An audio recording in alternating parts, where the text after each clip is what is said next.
नमस्कार, मैं जन्मता श्रीओम गौतम। जिस तरीके से संसद में अमित शाह के एक भाषण को काट-छाँट के कांग्रेस ने पेश किया, उसके बाद प्रदर्शन किए, हंगामे किए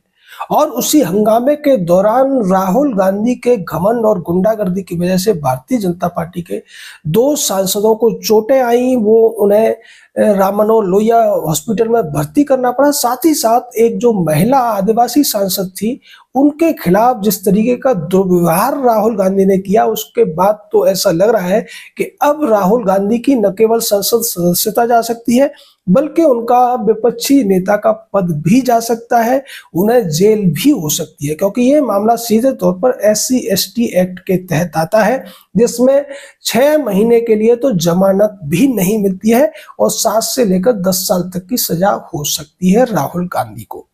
अब राहुल गांधी के पक्ष में जिस तरीके से पूरी की पूरी कांग्रेस उतर चुकी है और वो झूठी FIR और झूठे ड्रामे का एक तरीके से दावा कर रहे हैं। प्रियंका वाड्रा की तरफ से कहा गया कि हमारे जो खड़गे जी हैं उनको भी धक्का दिया गया, वो भी गिर गए, उनके पैर की हड्डी भी टूट गई लग रही है, जबकि ऐसा कुछ नहीं है। कांग्रेस जैसे गांव में पहले पार्टीबाजी होती थी, वही अब संसद में होती हुई नजर आ रही है। FIR के जवाब में काउंटर FIR करने की कोशिश, काउंटर आरोप लगाने की कोशिश कांग्रेस की तरफ से की जा रही है। लेकिन ये जो गलती है, अब तक राहुल गांधी जो कुछ कर रहे थे, वो प्रधानमंत्री के खिलाफ कुछ कह रहे थे, अडानी, अमित शाह या बाकी लोगों के खिलाफ कुछ कह रहे थे, उनसे तो वो आसानी से बच सकते थे और बच जाते थे। लेकिन जो उन्होंने संसद के बाहर किया है, तो संसद के अंदर का जो प्रिविलेज है वो यहाँ लागू नहीं होता है। संसद के बाहर राहुल गांधी एक साधारण नागरिक के तरह से है, उनके द्वारा किए गए या उनके द्वारा कहे गए हर कार्य और वाक्य का वही अपराध बनता है जो सामान्य नागरिकों का बनता है। हालांकि संसद के अंदर कोई कुछ भी कहता है या विधानसभाओं के अंदर, तो वो आसानी से प्रिविलेज के उस विशेषाधिकार के आधार पर बच जाता है, क्योंकि उसके लिए कोई कार्रवाई कोर्ट में नहीं हो सकती है जब तक कि विधानसभा अध्यक्ष या लोकसभा के स्पीकर इसके लिए कोई केस न दायर करें। वही वजह थी कि अब तक केजरीवाल हर बार विशेष सत्र बुलाकर प्रधानमंत्री से लेकर गृह मंत्री और तमाम लोगों को गाली देने का काम करता था। लेकिन राहुल गांधी के केस में जिस तरीके से अब वो तथ्य सामने आ रहे हैं, और चूंकि SC/ST जो एक्ट है उसमें जो पीड़ित व्यक्ति होता है उसके लिए 2 कंडीशन होना जरूरी है। एक तो वो SC/ST वर्ग से होना चाहिए, दूसरा उसका बयान होना चाहिए और उसके साथ दुर्व्यवहार होना चाहिए। ये तीनों शर्तें पूरी होती हैं राहुल गांधी के केस में। और अगर फाग्नोन कोन्याक, जो कि नागालैंड से बीजेपी की सांसद है, वो इसकी FIR दर्ज करा देती है SC/ST एक्ट के तहत, तो निश्चित मानिए राहुल गांधी नाम का ये अधेड़ युवा, जो अपने आप को बहुत बड़ा ज्ञानी, बहुत बड़ा तोपचंद कहता है, उसकी सारी हेकड़ी निकलती हुई आपको नजर आएगी।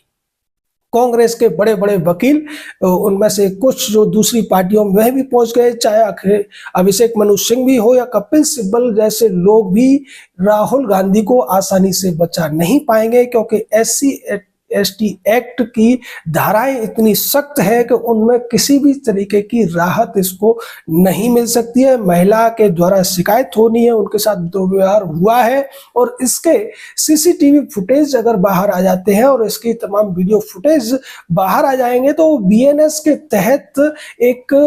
बहुत ज्यादा मजबूत साक्ष्य के रूप में देखे जाएंगे। BNS आने से पहले या भारतीय साक्ष्य अधिनियम आने से पहले जो साक्ष्य होते थे उनमें व्यक्ति बच जाता था और उसमें वीडियो फुटेज को उतना महत्व नहीं दिया जाता था। लेकिन अब नए साक्ष्य कानून के तहत वीडियो फुटेज बहुत बड़े साक्ष्य होते हैं और इस वजह से राहुल गांधी की सांसदी पूरी तरीके से खतरे में आ गई है। और सोनिया का ये लाल, जिसका सपना था कि वो भारत का प्रधानमंत्री बनेगा, और जब प्रधानमंत्री नहीं बन पाया, विपक्ष के नेता का पद राहुल गांधी को मिला, तो उसे यही हनक सवार हो गई कि अब वो प्रधानमंत्री से किसी भी हालत में कम नहीं है और वो LOP है।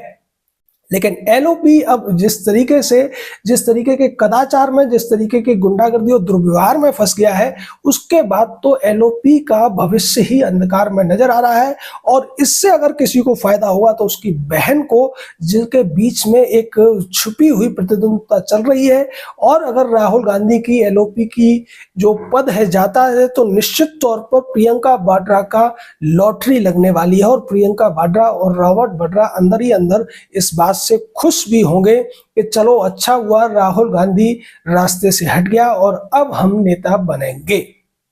तो ये पूरा मामला जब से बाहर आया है, कांग्रेस घेरने की कोशिश कर रही थी क्लिप काटकर अमित शाह को, लेकिन अब यहाँ पर खुद कांग्रेस का शहजादा फंसता हुआ नजर आ रहा है। पूरी कांग्रेस बचाव में है और समझ नहीं आ रहा है कि अगर SC/ST एक्ट के तहत शिकायत हुई तो फिर कैसे वो अपने शहजादे को बचा पाएंगे, जिसकी तमाम बेवकूफियों, तमाम बचकानी हरकतों पर वो पहले पर्दा डालते रहे, उसको बचाने की कोशिश करते रहे और बार बार उसको ये दिखाने की कोशिश करते हैं कि ये बहुत बड़ा विद्वान नेता है और पूरी कांग्रेस उसके साथ है। लेकिन यहां जिस तरीके का घटनाक्रम हुआ है, पहले ही इस मामले में 2 सांसदों की तरफ से अटेम्प्ट टू मर्डर यानी कि हत्या के प्रयास, चोट पहुंचाना और तमाम धाराओं में FIR संसद मार्ग थाने में हो चुकी है। और अब महिला सांसद की तरफ से FIR होने के बाद तो निश्चित मानिए कि पुलिस को हर हालत में राहुल गांधी को गिरफ्तार करना पड़ेगा। और क्या राहुल गांधी इस गिरफ्तारी से बचने के लिए विदेश भागने की फिराक में है, क्योंकि जॉर्ज सोरोस से उनके जो संबंध है उसको लेकर पहले ही खुलासे हो चुके हैं और हो सकता है सोरोस की तरफ से कोई संदेश आने के बाद वो चुपके से देश से बाहर भी भाग सकते हैं। तो आने वाले समय में राहुल गांधी की स्थिति बहुत ज्यादा हास्यास्पद और बहुत ज्यादा दयनीय होने वाली है, क्योंकि उन्होंने कर्म ही ऐसे किए हैं, उनके जो पाप कर्म हैं, उनके जो पापाचरण हैं, अब उनके लिए मुसीबत बनते हुए नजर आ रहे हैं। जय हिंद, जय भारत।